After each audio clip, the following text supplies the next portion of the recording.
puisqu'absolument tout ce qui existe est interdépendant, ce qui signifie que rien n'existe de manière indépendante, dans le rien, dans le vide, mais existerait quand même.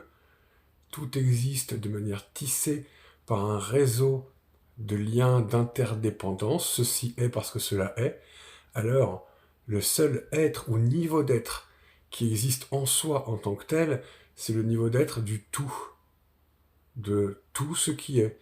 Et ça, nos ancêtres l'avaient deviné, intellectuellement l'avaient compris, l'avaient perçu.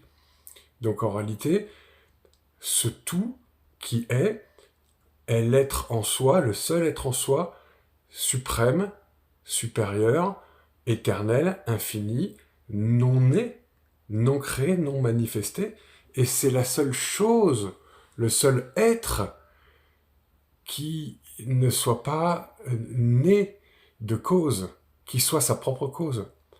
Et c'est ça qu'ils ont divinisé et qu'ils pensaient qui était digne de worship, de vénération.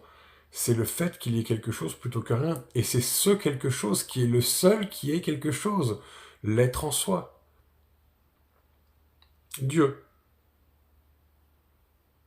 Est-ce que ça signifie pourtant que cet être est personnalisable, est une personne, qu'on puisse s'adresser à lui, qu'il nous entende, qu'il nous comprenne? Pas forcément. Pourtant, notre conscience individuelle émane de lui-même, puisque nous ne sommes pas séparés de l'être en soi. Donc là, on retrouve l'hindouisme, le soi avec un petit s qui n'est pas séparé du grand soi. Du grand soi, l'être de l'être en soi, de la totalité de tout. Ce qui signifie que la conscience individuelle existait ou même préexistait à l'état de potentiel dans l'être en soi, dans le continuum, dans le vide quantique, préexiste déjà la conscience individuelle, la mienne, la tienne, la nôtre, quand bien même les êtres humains ne sont pas encore advenus.